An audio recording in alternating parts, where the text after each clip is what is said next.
الحمد لله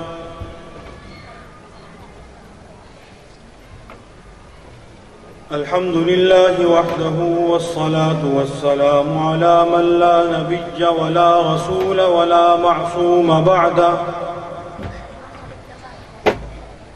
وعلى آله وأصحابه الذين أوفوا عهده أما بعد فأعوذ بالله من الشيطان الرجيم بسم الله الرحمن الرحيم وما أرسلنا من رسول إلا ليطاع بإذن الله ولو أنهم إذ ظلموا أنفسهم جاءوك فاستغفروا الله واستغفر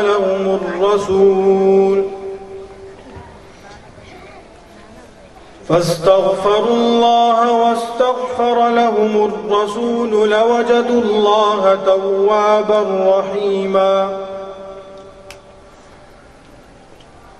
فلا وربك لا يؤمنون حتى يحكموك فيما شجر بينهم ثم لا يجدوا في أنفسهم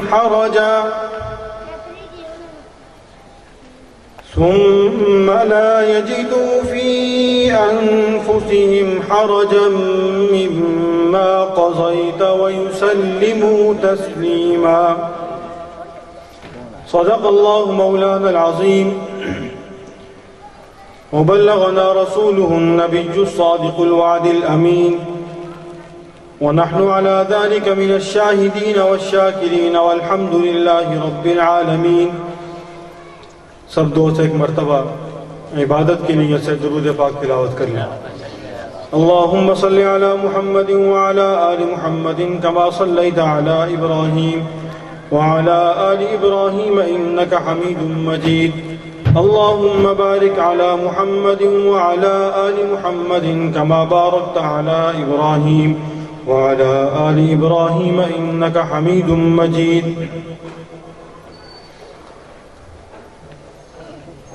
حاضرین محترم،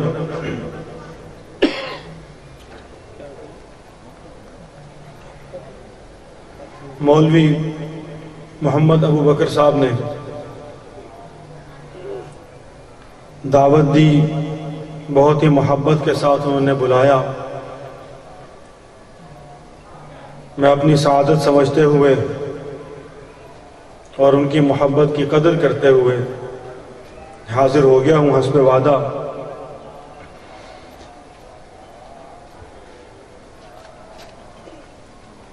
ربیع الاول کا مہینہ ہے.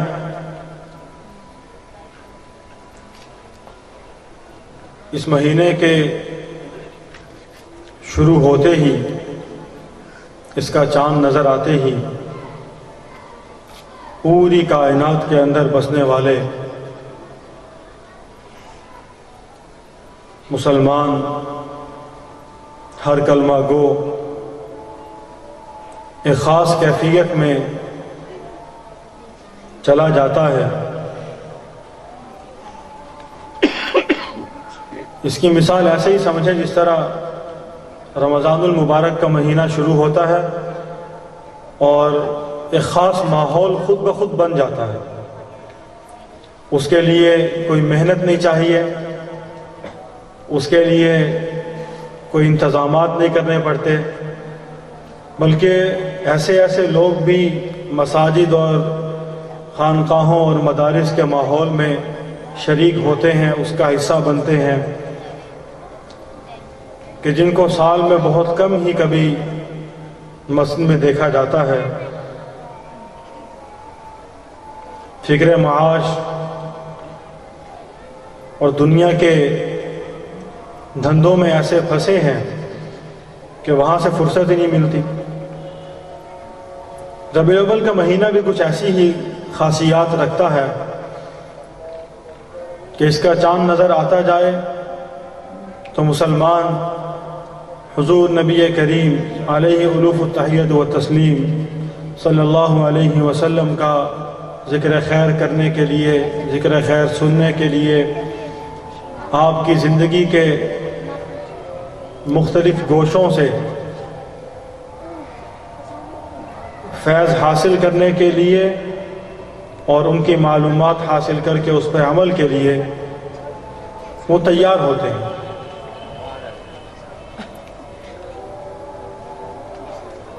آج کا یہ اجتماع بھی اسی مناسبت سے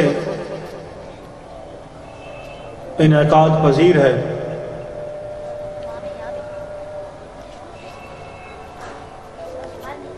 اللہ کے رسول صلی اللہ علیہ وسلم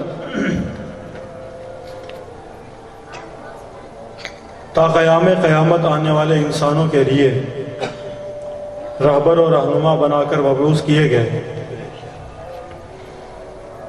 اللہ تبارک و تعالیٰ کی ایک سنت اور ضابطہ رہا ہے کہ اس نے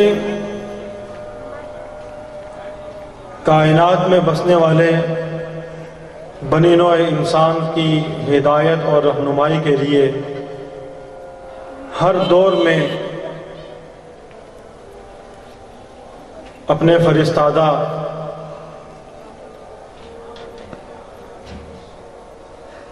اور اپنے منتخب کردہ، اپنے چنیدہ لوگ ان کی ہدایت کے لیے مبعوث کیے، انہیں نبوت سے سرفراز فرمایا، امت کی رہنمائی کے لیے انہیں پیغام ہدایت دے کر بھیجا۔ لیکن اللہ نے کس کو چننا ہے، کس کو بھیجنا ہے، کس کی طرف مبعوث فرمانا ہے، یہ وہی جانتے ہیں۔ علماء اور مفسرین نے لکھا ہے کہ اللہ تبارک و تعالی نبی اس وقت بھیجتے ہیں جب امت بالکل گمراہی کے آخری کناروں تک پہنچ چکی ہوتی ہے۔ سابقہ انبیاء ایک ایک وقت میں کئی انبیاء بھی رہے۔ حضرت موسیٰ علیہ السلام، حضرت ہارون علیہ السلام ایک ہی قوم کی طرف دو نبی ہیں، اور ایک وقت میں مختلف علاقوں میں انبیاء رہے۔ ایک طرف حضرت ابراہیم موجود ہیں اور دوسرے علاقے میں حضرت لوط موجود ہیں۔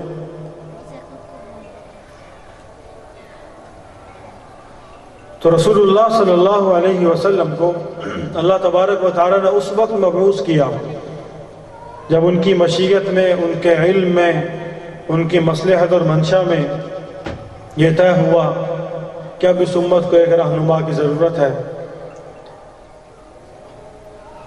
اور آپ سے پہلے کا جو زمانہ تھا اور جو دین اور مذہب تھا وہ حضرت عیسیٰ علیہ السلام کا دین تھا، اور ان کے اس دنیا سے اٹھا لے جانے کے بعد ان کی امت، ان کے ماننے والے جیسے جیسے دین عیسوی سے دور ہوتے گئے، نتیجہ یہ ہوا کہ وہ بالکل گمراہی کی آخری حدوں میں پہنچے اور دین اور مذہب نام کی کوئی چیز باقی نہ رہ گئی، کچھ نہیں رہا۔ جو کچھ اللہ نے بھیجا تھا وہ سب تبدیل ہو گیا، سب کچھ بدل گیا۔ اللہ کی نازل کردہ کتاب میں انہوں نے اس قدر تبدیلیاں کی، اس قدر تحریفات سے کام لیا کہ انہوں نے اپنی مرضی کو شامل کر دیا، اللہ کی مرضی کو نکال کے باہر کر دیا۔ ایک بات ذہن میں رکھیے، اللہ تعالیٰ نے سابقہ جتنی امتیں بھی گزری ان سب کو اپنے دین اور مذہب اور اس دین کی ہدایت اور رہنمائی کے لیے بھیجی جانے والی کتاب، صحیفہ، اس کی حفاظت کی ذمہ داری اس امت کے سپرد کی، اس امت کے سپرد کی۔ نتیجہ یہ ہوا کہ امتوں نے ان کی حفاظت نہیں کی اور وہ گمراہی کی طرف چلے اور وہ دین ختم ہو گیا۔ لیکن حضور علیہ السلام پر نازل ہونے والی کتاب کلام مجید قرآن کریم فرقان حمید، اس کی حفاظت کا ذمہ اللہ نے خود لیا۔ اللہ تعالیٰ نے ارشاد فرمایا قرآن کریم کے اندر، اِنَّا نَحْنُ نَزَّلْنَا الذِّكْرَ وَإِنَّا لَهُ لَحَافِظُونَ، کہ ہم نے اس ذکر کو، اس قرآن کریم کو، اس نصیحت کو، اس ہدایت کو ہم نے نازل کیا، اس کی حفاظت بھی ہم ہی کرنے والے ہیں۔ دیکھیے، اس دین کی تعلیمات میں اور تمام ادیان سماویہ کی تعلیمات میں سب سے پہلی چیز اللہ کا اقرار ہے، اللہ کا اقرار ہے، اور اللہ کیا ہے، کون ہے، کہاں ہے، کیسے ہیں، یہ دین نے ہمیں بتایا ہے، دین نے بتایا ہمیں۔ اور یہ ایسی ذات ہے، ایسی واجب الوجود ہستی ہے کہ جس کا اقرار اور جس کا یقین ہر مذہب میں موجود ہے، ہر مذہب میں ہے، جس کا تصور ہر مذہب میں ہے۔ حضور علیہ السلام کی بعثت سے پہلے بھی جو لوگ دنیا میں آباد تھے وہ اللہ تبارک و تعالیٰ کو مانتے تھے، اللہ کو مانتے تھے، اور یہ اقرار کرتے تھے کہ ایک ہستی ایسی ہے، ایک ذات ایسی موجود ہے، ایک طاقت اور قوت ایسی اس کائنات میں موجود ہے کہ جو اس کائنات کو، نظام کو چلا رہی ہے، موجود ہے۔ لیکن ان کا یہ خیال اور گمان تھا کہ ہماری کیا اوقات اور ہستی کہ ہم اس سے براہ راست گفتگو کر سکیں، ہم اس سے براہ راست کچھ طلب کر سکیں، ہم اس کی بارگاہ میں خود جا کر کوئی درخواست دے سکیں، ہماری یہ اوقات نہیں۔ جیسے ہم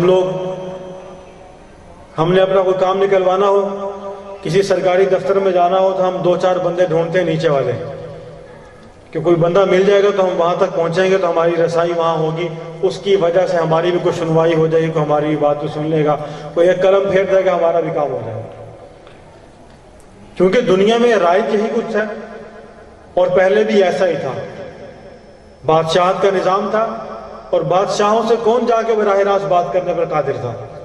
رعایا میں ان کی جو سلطنت کے لوگ تھے، ان غربا مساکین میں کس کی ہمت تھی کہ وہ بادشاہ کے دربار میں گھس کے دکھائے؟ کسی کو اتنی جرت نہیں تھی، اور رائج یہی تھا کہ اس کے وزراء سے ملا جائے، وزراء کے آگے جو ان کے مشیر ہیں، جو ان سے نیچے ہیں، جو ان سے نیچے ہیں، وہ ملتے تب جا کے وہ پیغام بادشاہ تک پہنچتا تھا، اور بادشاہ اس کی منظوری دیتا یا اس کو مسترد کر دیتا، اس کا اختیار تھا۔ یہی تصور لیے انہوں نے اللہ پر گمان کیا کہ ایسے دنیا کے بادشاہ یہ کچھ کرتے ہیں تو پھر بادشاہوں کا بادشاہ بھی ایسا ہی ہوگا، روایت جو ایسی ہے، طریقہ ایسے ہے، سلسلہ یہی ہے۔ چنانچہ انہوں نے یہ سوچا کہ اللہ تک پہنچنے کے لیے کسی کو تو اپنا درمیان میں واسطہ بنایا جائے۔ تو حضرت نوح علیہ السلام کے زمانے تک ایسا کچھ نہیں تھا۔ ان کے اس دنیا سے پردہ فرما جانے کے بعد سب سے پہلے ان کی قوم نے یہ عمل شروع کیا، اور اپنی امت کے جو علماء تھے، جو بڑے لوگ تھے، جو رہبر تھے، وہ اس دنیا سے چلے گئے، تو پچھلوں نے ان کو یاد رکھنے کے لیے 1-2 لوگوں کے مشورے سے یہ طے کیا کہ کیوں نہ ان لوگوں کا کوئی ایسا خاکہ، کوئی ایسا حلیہ بنا کے سامنے رکھا جائے کہ ہمیں ان کی یاد آتی رہے، اور ان کو یاد کر کے ہمیں نیک اعمال، نبی کی تعلیمات، نبی کی ہدایات، اللہ کی یاد، اللہ کا ذکر، یہ ہمارے سامنے رہے، اس سے ہم اللہ سے جڑے رہیں گے۔ یہاں تک انہوں نے ابتدا اس طرح کی، بڑھتے وہ خاکوں سے شکلوں میں آ گئے، اور شکلوں سے وہ ایک مصنوعی وجودوں کی شکل اختیار کر گئے، مصنوعی وجود بن گئے، اور ان کی انہوں نے اتباع شروع کر دی۔ پہلے تو ان کو دیکھ کر اللہ کو یاد کرتے تھے، اور اس کے بعد انہوں نے انہی کو سامنے رکھ کے انہی کو خدا بنا لیا۔ انہی کو خدا بنا لیا، اور عقیدہ یہ رکھا کہ ہم کیونکہ کمزور لوگ ہیں تو یہ ہماری وہاں تک رسائی کروائیں گے، ہماری وہاں تک رسائی ان کے ذریعے ہوگی، ہمیں کیا مجال اور ہماری کیا اوقات کہ ہم بادشاہ سے براہ راست مل سکیں۔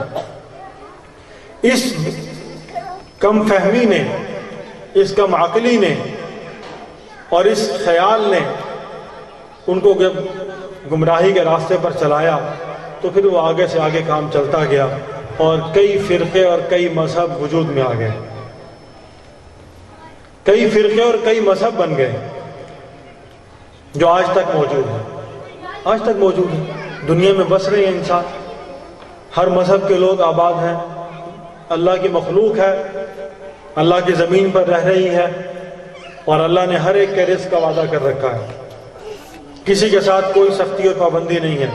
جو انسان جانوروں کو جو خدا جانوروں کو رزق دے رہا ہے، جو پرندوں کو روزی دے رہا ہے، جو ہمارے معاشرے کے مطابق گھٹیا سے گھٹیا جانور کو بھی اللہ روزی دے رہا ہے، تو انسان تو اشرف المخلوقات ہے، اس نے خود کہا کہ اشرف المخلوقات ہے انسان، تو رزق کا وعدہ تو اس کا ہے، رزق ملے گا، رزق ملے گا، لیکن رضا کا وعدہ اس کا کس کے ساتھ ہے یہ سمجھنا ہے، رضا کا وعدہ کس کے ساتھ ہے، اللہ کس سے راضی ہوں گے؟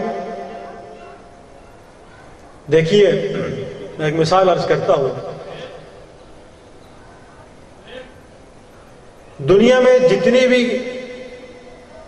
جتنے بھی شعبے ہیں کائنات کے اندر انسانوں سے متعلق، انسانوں کیا جانوروں کے بھی جتنے نسلیں ہیں، جتنی ان کی قسمیں ہیں، ان میں سب سے معمولی قسم ایک شہد کی مکھی بھی ہے۔ آپ نے کبھی جو سکول کالج کے لوگ ہیں وہ جانتے ہوں گے، 9ویں 10ویں کی کتاب میں ایک شہد کی مکھی میں ایک مضمون ہے اس کے اندر، اور انہوں نے سائنسی تحقیق سے اور ان کے سارے نظام کو دیکھتے ہوئے پورا سسٹم ان کا لکھا اس کے اندر، جہاں پر کائنات میں ایک مکھی کا چھتا بھی اپنے سردار کے بغیر نہیں چل سکتا۔ مکھی کے چھتے میں ایک سردار ہوتے ہیں، اور وہ سردار مکھی جس کو نکال دے اس کو دوبارہ چھتے میں کوئی گھسنے نہیں دیتا، اور اس کی مرضی اور اس کے اشارے کے خلاف کوئی کام وہاں نہیں ہو سکتا، اور وہاں پر اس خاندان کے اندر کئی شعبے میں تقسیم کر رکھے ہیں، شہد بنانے والی مکھیاں الگ ہیں، بچوں والی مکھیاں الگ ہیں، باہر سے چوس کر لانے والی مکھیاں الگ ہیں، چھتے کو بنانے اس کی حفاظت والی فوج الگ ہے، پورا ایک سسٹم ہے، اور یہ سسٹم کس نے ان کو عطا کیا؟ یہ سارا نظام ان کے عقل میں، ان کے دماغ میں، ان کو یہ ساری صلاحیت اور یہ سب کچھ بنانا ان کو کس نے سکھایا؟ انسان سے پڑھا انہوں نے۔ انسان سے زیادہ عقل مند کائنات میں کوئی نہیں، انسان سے زیادہ سمجھدار کائنات میں کوئی نہیں۔ اللہ نے علوم اس کے لیے عطا کیے، کائنات کو اس کے لیے مسخر کیا، دنیا کو اس کے لیے بنایا، اگر اس نے نہ ہوتا تو کچھ بھی نہ بنتا۔ ساری کی ساری کائنات، ساری کی ساری مخلوقات اس کی خدمت کے لیے ہیں۔ جس شہد کی مکھی کا ذکر کیا وہ بھی اسی کی خدمت کے لیے، وہ شہد بھی اسی کے لیے بنا رہی ہے، اسی کے لیے بنا رہی ہے، فائدہ انسان دے رہا ہے اس سے۔ اللہ تبارک و تعالیٰ نے قرآن کریم میں ارشاد فرمایا، اعوذ باللہ من الشیطان الرجیم، بسم اللہ الرحمن الرحیم، وَأَوْحَى رَبُّكَ إِلَى النَّحْلِ أَنِ اتَّخِذِي مِنَ الْجِبَالِ بُيُوتًا وَمِنَ الشَّجَرِ وَمِمَّا يَعْرِشُونَ ثُمَّ كُلِي مِن كُلِّ الثَّمَرَاتِ فَاسْلُكِي سُبُلَ رَبِّكِ ذُلُلًا۔ آپ دیکھیں، ارشاد فرمایا کہ اللہ نے شہد کی مکھی کو عقل عطا فرمائی، اس نے کہیں سے نہیں پڑھائی، کہیں سے نہیں سیکھا۔ آپ اس کے چھتے کو کبھی دیکھنے کا موقع ملے، اس کے ہر سوراخ کو آپ انچی ٹیپ سے ماپ لیں، چاروں طرف سے برابر ہے، 6 کونوں والا سوراخ ہوتا ہے مسدس، 6 کونوں والا سوراخ ہے، اور ہر سوراخ پورے چھتے کے اندر کسی کی پیمائش میں ذرا بھر فرق نہیں ہے۔ انسان سے زیادہ بہترین آرکیٹیکٹ ہیں ان کے اندر، انسان سے زیادہ بہترین ان کے مستری اور مزدور ہیں کام کرنے والے، کہ جن کی بناوٹ میں، جن کی تعمیر میں ایسی برابری ہے، ایسا خوبصورت اس کے اندر فن ہے کہ انسان دنگ رہ جاتی عقل۔ یہ کہاں سے آ گیا سب کچھ؟ اللہ نے عطا فرمایا، اللہ نے عطا فرمایا۔ اور یہ وہ ذات ہے، یہ وہ ذات ہے کہ جس پر ایمان لانا کائنات کے ہر انسان کے لیے ضروری ہے۔ ہر نبی کا پیغام یہی ہے، ہر نبی کا اپنی امت کو پیغام یہی، اور حضور علیہ الصلوۃ والسلام کا پوری کائنات کے لیے یہی پیغام ہے۔ سب سے پہلی دعوت یہی ہے تمام انبیاء کی کہ کلمہ لا الہ الا اللہ، اللہ وحدہ لا شریک، اللہ کے ما سوا کائنات میں اور کوئی ذات ایسی نہیں کہ جس کو خدا کہا جا سکے، جس کو اللہ کہا جا سکے، جس کو رب مانا جا سکے، جس کی بندگی کی جا سکے، کوئی ایسا نہیں۔ اس لیے کہ قرآن کریم میں اللہ نے خود ارشاد فرمایا ہے کہ اموات غیر احیاء وما یشعرون ایان یبعثون، اور ایک مقام پہ ارشاد فرمایا کہ وہ لوگ، اولین خطاب ان کا کفار مکہ کو تھا، مشرکین مکہ کو، کہ وہ لوگ جب روز قیامت اللہ کی بارگاہ میں پیش ہوں گے اور کائنات کی ہر مخلوق وہاں پیش ہوگی، وہ جمادات ہوں، وہ حیوانات ہوں، وہ چرند پرند ہوں، وہ انسان ہوں، کوئی بھی چیز ہے اللہ کی، کوئی بھی مخلوق ہے، وہ سب وہاں جمع ہوں گے اور سب کا حساب ہوگا، سب کا حساب ہوگا۔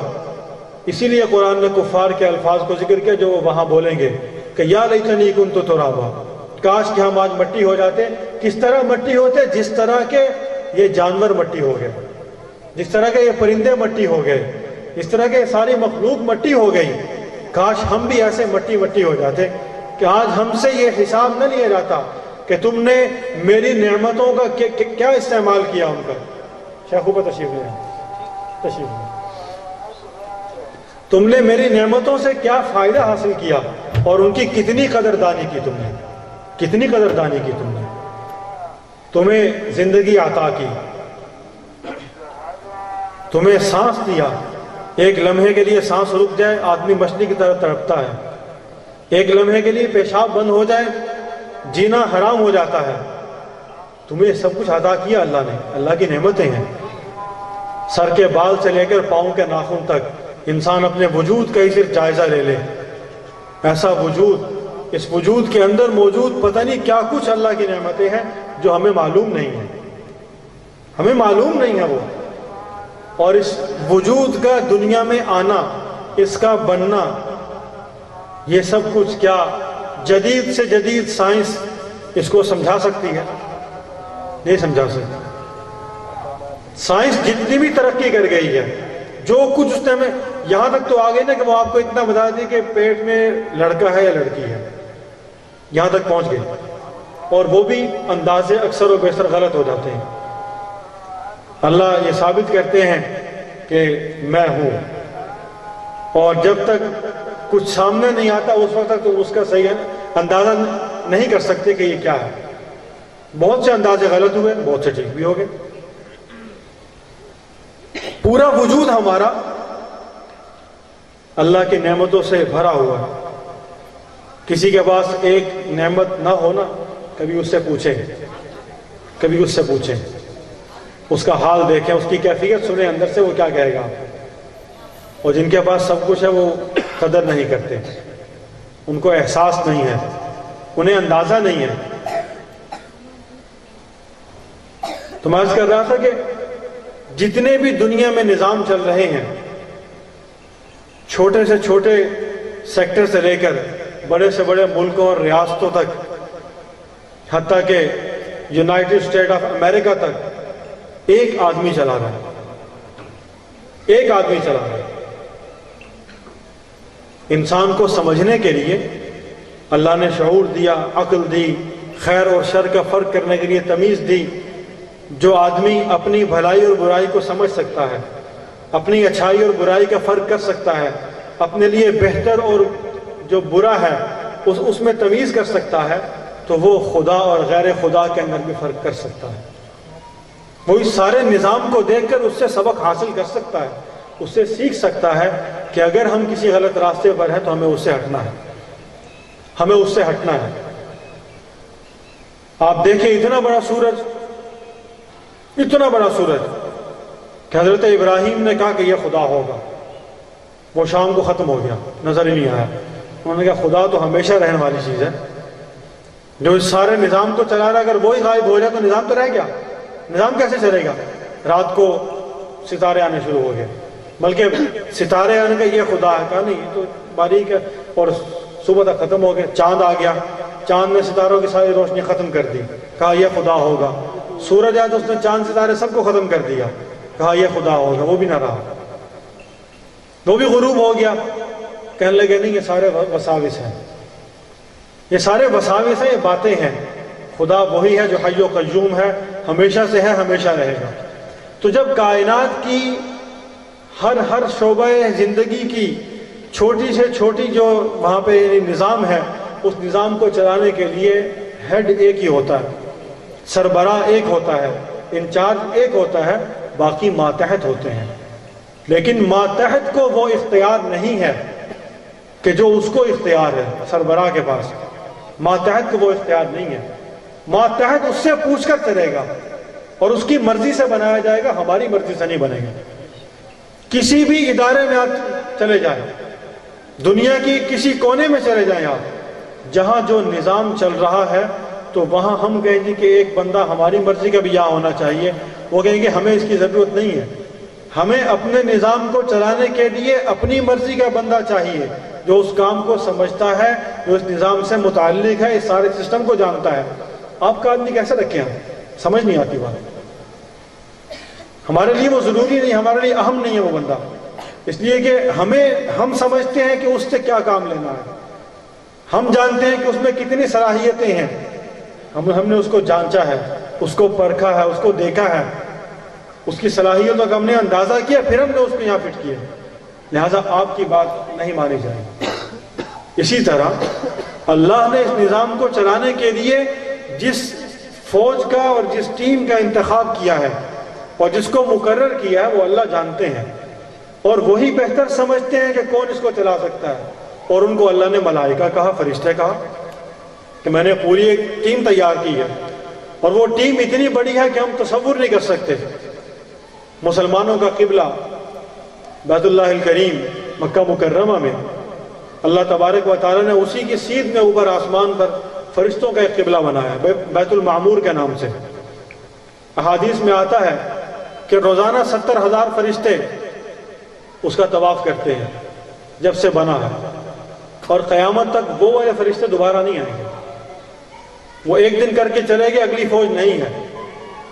جو خدا اتنی بڑی فوج تیار کرنے پر قادر ہے اور اس ساری کائنات کو بنا لیا، اس کو چلا رہا ہے، وہ جانتا ہے کہ کون اس کا معاون ہوگا۔ اگر ہم اپنی عقل کو لے کر چلیں گے اور اس کے مطابق سوچیں گے تو پھر راستہ ہدایت کا نہیں ملے گا، پھر گمراہی۔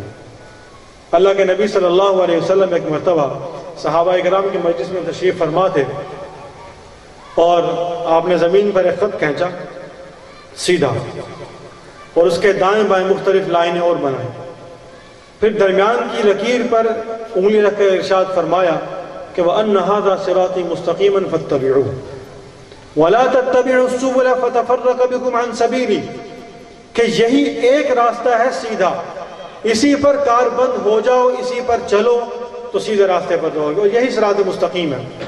اور اگر دائیں بائیں کہیں بھی تم نے اپنی عقل کی بات مانی، اپنے نفس کی اتباع کی، تو پھر گمراہی کے راستے پر نکلو گے۔ اور اسی سے یاد آیا کہ ہم اپنے وجود میں کر رہا تھا کہ ہم اپنے وجود کی نعمتوں کو غور کریں۔ اللہ نے ہمیں جتنی صلاحیتیں دی، جتنی قدرتیں دی، جتنی طاقت ہمیں عطا فرمائی، اور جو کچھ ہمیں نعمتیں عطا کی، آپ سوچیں اللہ نے آپ کو دیکھنے کی قوت دی، ہر انسان کے پاس 5 حواس، 5 حاسے ہیں جن سے آدمی محسوس کرتا ہے۔ اس میں لمس ہے، چھونا، ہم دیکھتے ہیں کہ یہ کیا کھٹولتے ہیں اس سے، ٹھیک ہے نا جی۔ سونگنے کی حصہ ہمارے پاس، سننے کی حصہ ہے، بولنے کی طاقت ہے، دیکھنے کی طاقت ہے، عقل و شعور ہے۔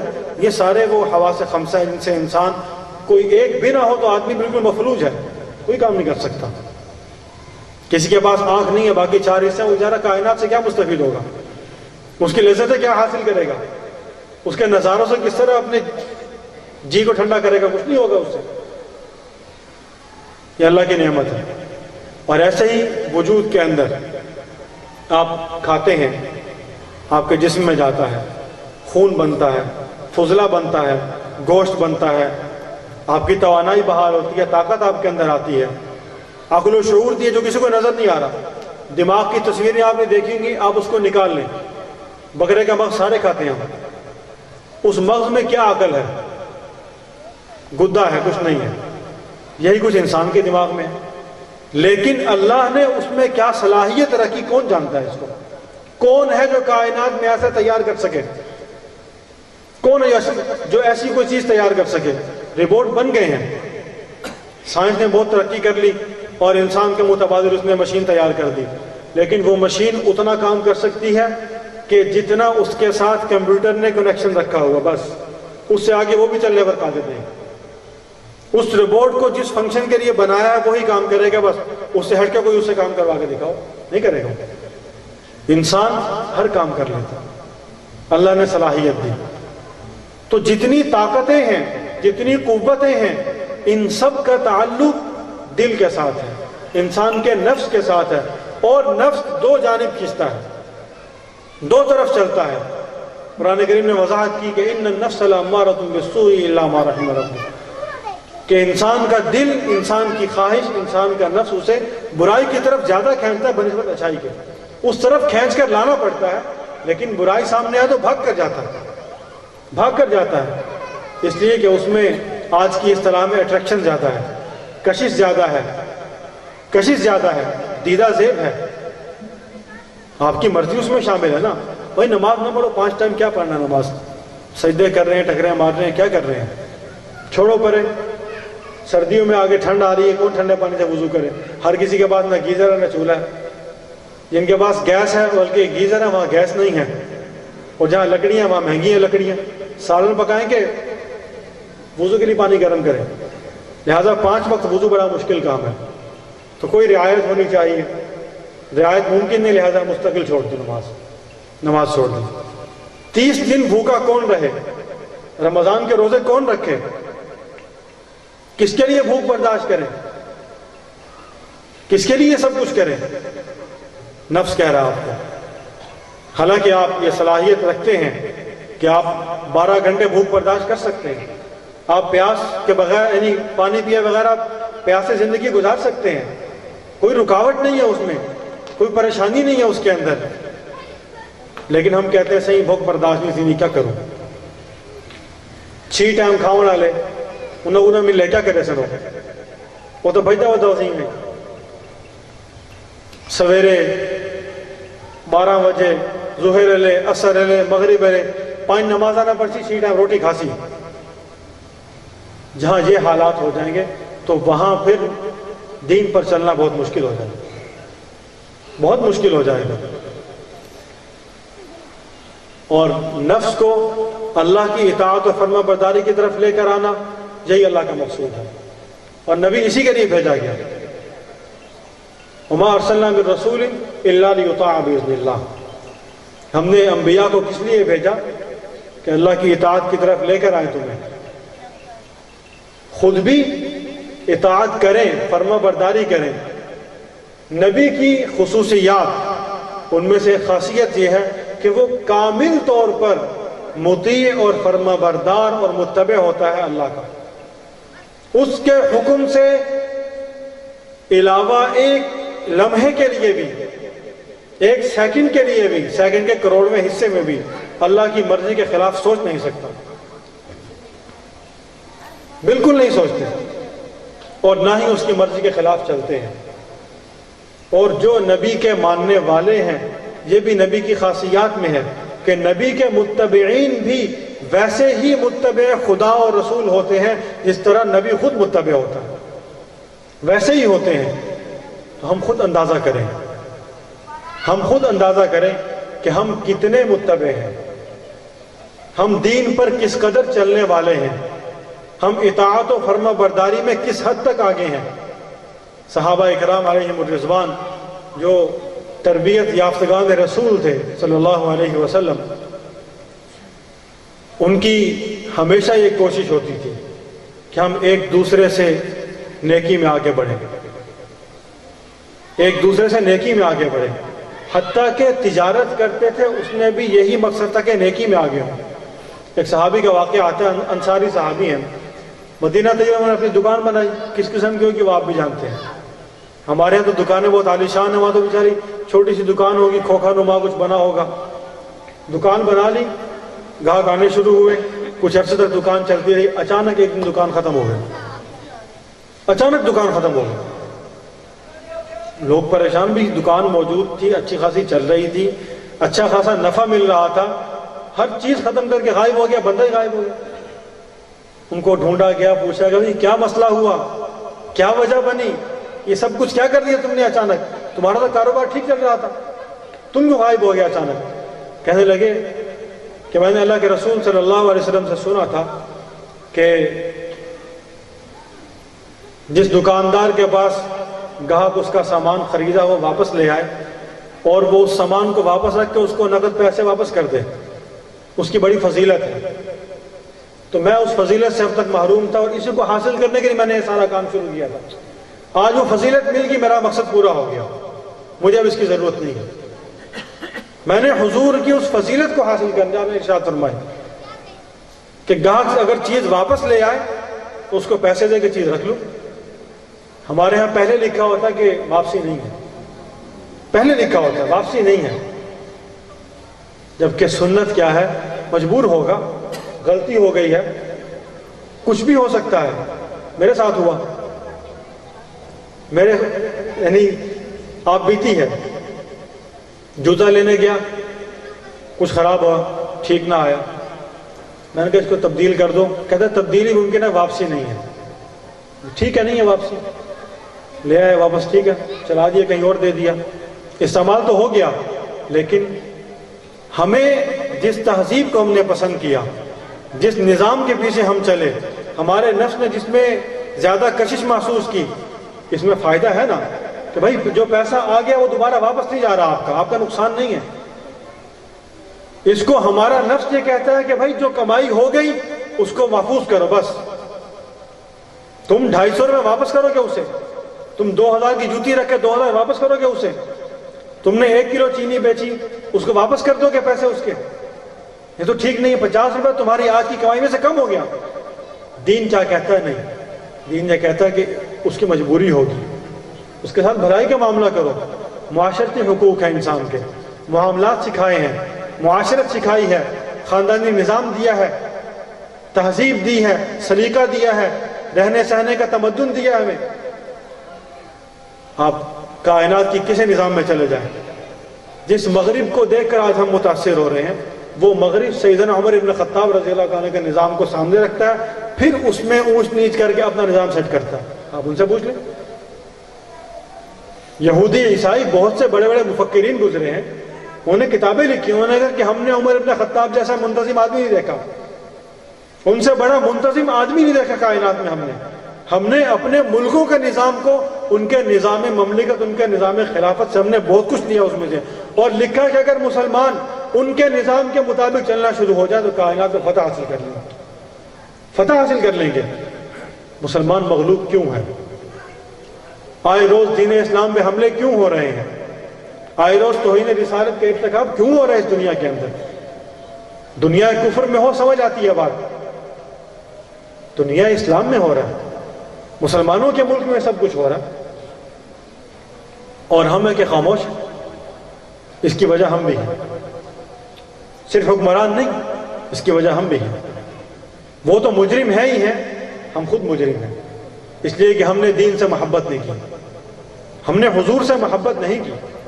حضور علیہ الصلوۃ والسلام سے محبت کا مطلب یہ ہے کہ ہم حضور علیہ الصلوۃ والسلام کی زندگی کے سانچے میں ڈل جائیں، اس سانچے میں ڈل جائیں ہماری زندگی ویسی ہو تو پھر ہماری محبت ہے۔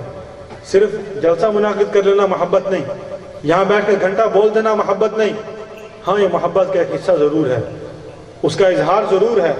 حقیقی محبت عبداللہ ابن عمر رضی اللہ تعالیٰ عنہما کی ہے کہ حضور کے ساتھ حج پہ جاتے ہیں اور آپ کی رحلت کے بعد اگلے سال حج کرتے ہیں تو ہر وہ عمل کرتے ہیں جو حضور نے سفر حج میں کیا تھا۔ کہیں بیٹھتے ہیں بلا وجہ، ساتھی نے پوچھا کیوں بیٹھ رہے ہیں؟ حضور یہاں بیٹھے تھے آگے۔ کہیں سواری روکی ہے، بلا وجہ رک گئے چلتے چلتے، اسے کیوں رک گئے؟ کہنے لگے حضور نے یہاں پہ سواری روکی تھی، اس درخت کے نیچے آپ نے آرام کیا تھا۔ کہیں حاجت کے لیے جائے، یعنی جا کر بیٹھ گئے وہاں قضائے حاجت کے لیے، اور تقاضا نہیں تھا، ضرورت نہیں تھی، احساس نہیں تھا، کہنے لگے حضور یہاں پر رکے تھے کچھ دیر کے لیے، آپ نے قضائے حاجت کی تھی، تو یہ جگہ مجھے یاد، یہاں پہ ویسا عمل کرنا ہے، ضرورت ہونا۔ یہ اتباع سنت کا وہ مقام ہے، وہ مرتبہ ہے کہ جہاں پہنچنا ہمارے بس میں نہیں ہے، لیکن اس کا مطلب یہ نہیں کہ جہاں پہنچ نہ سکے اس کی کوشش بھی نہ کریں۔ اس کا مطلب یہ نہیں کہ ہم جہاں پہنچ نہیں سکتے اس کی کوشش بھی چھوڑ دیں۔ اگر ہم حضور علیہ الصلوۃ والسلام کی صحابہ کرام کی زندگیوں پر پورا نہیں آ سکتے، ان کی نقل کرنی شروع کر دیں، نقل بمطابق اصل کچھ نہ کچھ تو ہو جائے گا، کہیں تو پہنچیں گے جا کر۔ اللہ ہم سے بیان نہیں ہے محمد کریم بننا چاہتے ہیں ہمیں، نہیں، وہ تو ایک ہی تھے، وہ ایک ہی تھے۔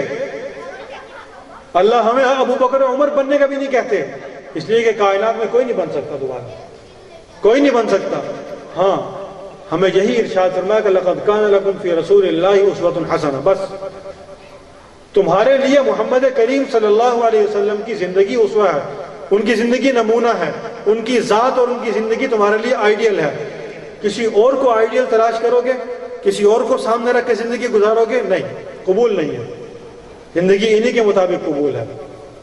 ایمان لانا ہے تو ان کی جماعت صحابہ کی طرح ایمان لے کے آؤ، ایمان تمہارا قبول ہے۔ فَإِنْ آمَنُوا بِمِثْلِ مَا آمَنْتُمْ بِهِ فَقَدِ اهْتَدَوْا، ہدایت تب اپنی اس معراج تک پہنچے گی کہ جب تم ان لوگوں کے ایمان کو سامنے رکھتے ہوئے اپنے ایمان کی ترقی کی طرف کوشش کرو گے، اپنے ایمان کو مضبوط کرنے کی طرف چلو گے۔